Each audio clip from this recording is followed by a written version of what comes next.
కాలనీలు బస్తీల వాసులు భారీ ర్యాలీ నిర్వహించారు.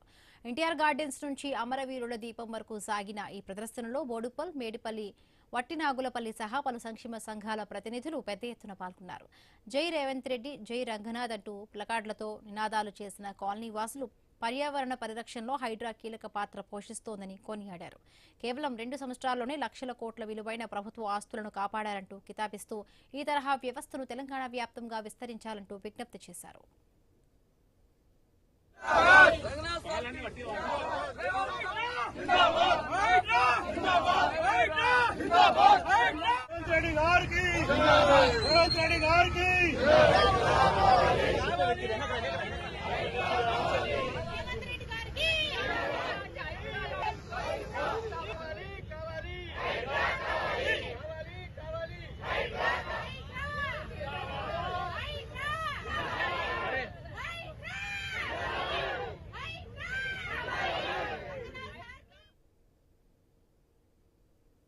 రేవంత్ రెడ్డి గవర్నమెంట్ రాగానే, రేవంత్ రెడ్డి గారి గవర్నమెంట్ లో హైడ్రా రాగానే మా 40 సంవత్సరాల పోరాటము ఒక్క రోజులో అక్కడ అక్రమదారులను ఎరిచివేయడం జరిగింది.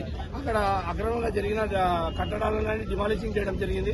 మాది 3000 మందికి మాకు రిలీఫ్ అంటే కోర్టులో మా కేసు ఉన్నప్పటికీ ల్యాండ్ అంతా ఎంక్రోచ్మెంట్ జరుగుతుంది. కోర్టుకు ఎన్నిసార్లు విన్నపించుకున్నా కూడా అక్కడ జరుగుతూనే ఉన్నాయి.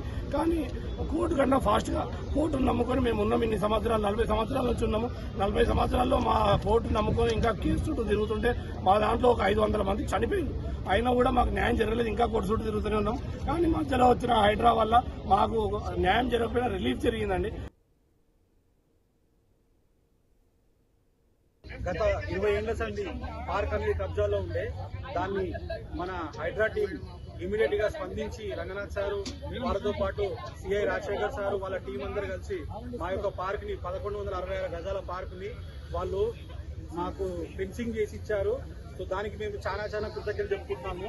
సో ఇలాగే హైడ్రాకి అందరూ సపోర్ట్ చేసి ఎక్కడెక్కడైతే ల్యాండ్స్ ఉన్నావో, పార్కులు ఉన్నావో, లేదా కబ్జాలో ఉన్న ఏ ల్యాండ్స్ ఉన్నా కానీ గవర్నమెంట్ ల్యాండ్స్ ఏమున్నా అవన్నీ మా యొక్క ప్రజా ఏదైతే సొమ్ము ఉందో మాది మాకు ఇచ్చేటట్టు హైడ్రా సపోర్ట్ చేయాలని మేము కోరుకుంటున్నాం.